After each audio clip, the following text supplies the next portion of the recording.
दोस्तों, इतिहास की सबसे बड़ी हथियार डील पूरी हो चुकी है, लेकिन यह सवाल उठ रहा है कि क्या दुनिया को तबाह करने की तैयारी हो रही है। भारत की वायुसेना को 114 लड़ाकू विमानों की जरूरत थी, लेकिन 36 राफेल लड़ाकू विमानों के साथ भारत ने अपना रास्ता चुना। अब चर्चा इस बात पर है कि क्या यह भारत का आत्मविश्वास है या घमंड। कई देशों ने भारत की इस डील पर तंज कसा है। उनका कहना है कि 36 राफेल विमान खरीदकर भारत खुद को एक महाशक्ति समझ रहा है। आलोचक मानते हैं कि भारत इस विश्वास में है कि वह केवल 36 राफेल विमानों से दुनिया को हरा सकता है।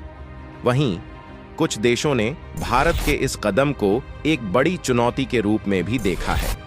उनका मानना है कि भारत ने यह संकेत दिया है कि वह 33 राफेल के दम पर ही किसी भी ताकतवर देश के फाइटर जेट को मात देने का माद्दा रखता है। हालांकि यह स्थिति भारत के लिए गर्व का नहीं बल्कि आत्ममंथन का विषय बन गई है। 15 साल बीत चुके हैं, लेकिन भारत अब तक अपनी वायुसेना के लिए 114 फाइटर जेट्स का बेड़ा तैयार नहीं कर पाया है। कई लोग यह सवाल उठा रहे हैं कि आखिर भारत ने यह डील अभी तक क्यों नहीं पूरी की। क्या यह रणनीतिक देरी है या भारत वाकई इसे फाइनल नहीं करना चाहता।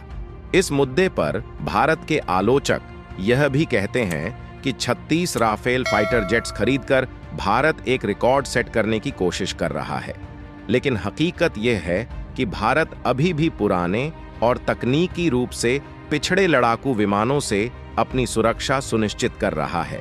ऐसे विमानों का उपयोग करना जिनकी उम्र 60 साल से भी ज्यादा हो चुकी है, यह दिखाता है कि भारत अपनी वायुसेना को आधुनिक बनाने में कितनी धीमी गति से आगे बढ़ रहा है। इससे अधिक चिंता का विषय यह है कि जब दुनिया के अन्य देश अपनी सुरक्षा को सर्वोच्च प्राथमिकता दे रहे हैं और अत्याधुनिक हथियारों पर निवेश कर रहे हैं, तब भारत सीमित संसाधनों और कम संख्या के फाइटर जेट्स के साथ अपनी सुरक्षा सुनिश्चित करने की कोशिश कर रहा है। यह स्थिति न केवल भारत की रक्षा नीति पर सवाल उठाती है, बल्कि यह भी दिखाती है कि आर्थिक चुनौतियों और रणनीतिक प्राथमिकताओं के बीच संतुलन स्थापित करने में भारत को कितना संघर्ष करना पड़ रहा है। देशवासियों को इस मुद्दे पर गंभीरता से सोचने की जरूरत है। राष्ट्रीय सुरक्षा कोई ऐसा क्षेत्र नहीं है जिसे हल्के में लिया जाए।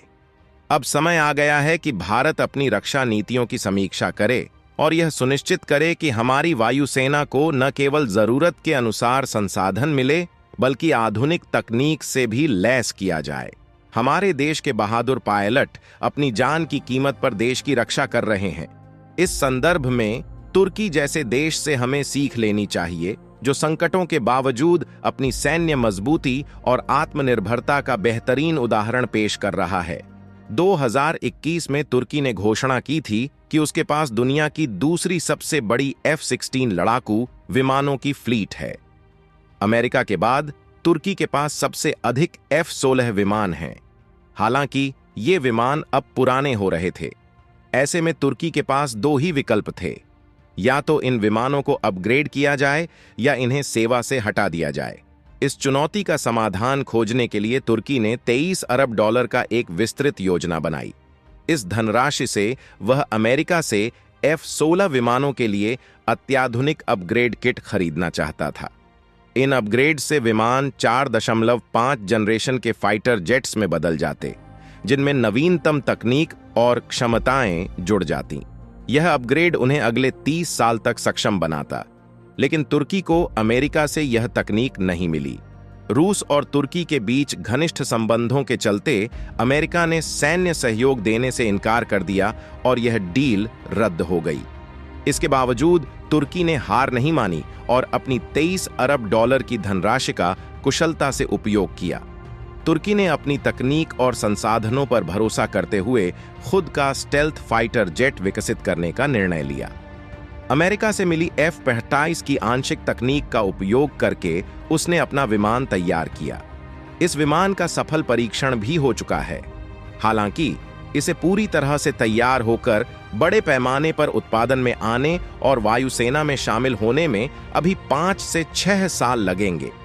इस बीच तुर्की ने यह सुनिश्चित किया कि उसकी सुरक्षा पर कोई असर न पड़े।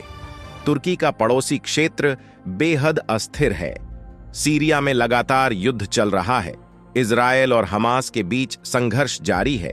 लेबनान में हालत खराब है और ग्रीस, जो भारत और फ्रांस की मदद से अपनी सैन्य ताकत बढ़ा रहा है, तुर्की का प्रमुख प्रतिद्वंद्वी है। ऐसी स्थिति में तुर्की ने अपनी सुरक्षा व्यवस्था को कमजोर नहीं होने दिया। उसने यह साबित किया कि आत्मनिर्भरता, रणनीतिक सोच और दृढ़ निश्चय के साथ हर चुनौती का सामना किया जा सकता है। अब सोचिए, अगर भारत ऐसी स्थिति में होता तो क्या करता? क्या हमारे नीति निर्धारक और अधिकारी इतनी तेजी और दूरदर्शिता के साथ कदम उठाते? तुर्की का यह दृष्टिकोण भारत के लिए एक प्रेरणा हो सकता है। दरअसल खबर यह है कि तुर्की ने जर्मनी और ब्रिटेन के साथ यूरोफाइटर टाइफून फाइटर जेट्स को लेकर बातचीत शुरू कर दी है। उनकी योजना है कि अपनी वायुसेना में कम से कम 3 से 4 स्क्वाड्रन, यानी लगभग 60 से 70 यूरोफाइटर टाइफून शामिल किए जाएं। इन विमानों की मदद से तुर्की अपने पुराने F-16 विमानों को रिटायर करेगा।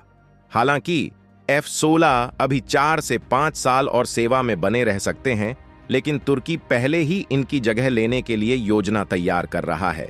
इतना ही नहीं, तुर्की ने अपने यूरोफाइटर जेट्स के साथ उनकी जोड़ी में उड़ान भरने वाले अत्याधुनिक फाइटर जेट्स के लिए भी योजना बनाई है।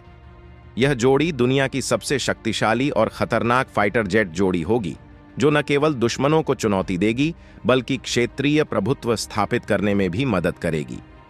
यह तुर्की की उस सोच को दिखाता है जिसमें वह सिर्फ अपने दुश्मनों से मुकाबला करने के बजाय अपने पड़ोसी देशों को दबाने और अपने सैन्य वर्चस्व को मजबूत करने की रणनीति पर काम कर रहा है। अब तुलना करें तो भारत की स्थिति अलग है। भारत की अर्थव्यवस्था दुनिया में सबसे तेजी से बढ़ रही है और अगले 1 से 2 सालों में यह तीसरी सबसे बड़ी अर्थव्यवस्था बन जाएगी। देश का खजाना $650 बिलियन से अधिक है। इसके बावजूद पिछले 15 वर्षों से भारत अपनी वायुसेना के लिए 114 फाइटर जेट्स की MRF डील को पूरा नहीं कर पाया है। यही वजह है कि यह खबर हमारे लिए चिंता का विषय बन जाती है। हमारे पास संसाधन और क्षमता होने के बावजूद हम निर्णय लेने और योजनाओं को अमल में लाने में पिछड़ रहे हैं। दूसरी तरफ तुर्की जैसे देश, जिनके पास भारत की तुलना में सीमित संसाधन हैं, तेजी से अपनी वायुसेना को मजबूत कर रहे हैं और हमें पीछे छोड़ रहे हैं। तो दोस्तों, इस मुद्दे पर आपका क्या कहना है?